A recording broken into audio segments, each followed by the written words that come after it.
महाराष्ट्राच्या राजकारणात सध्या बारामती पोटनिवडणुकीची जोरदार चर्चा सुरू आहे।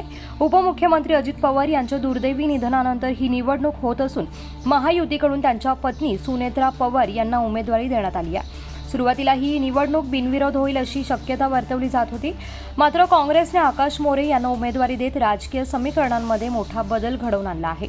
दरम्यान ही निवडणूक बिनविरोध व्हावी यासाठी प्रयत्न सुरू असताना शरद पवार गटाचे आमदार रोहित पवार यांनी काँग्रेस प्रदेशाध्यक्ष हर्षवर्धन सपकाळ यांची भेट घेत उमेदवारी मागे घेण्याची विनंती केली आहे।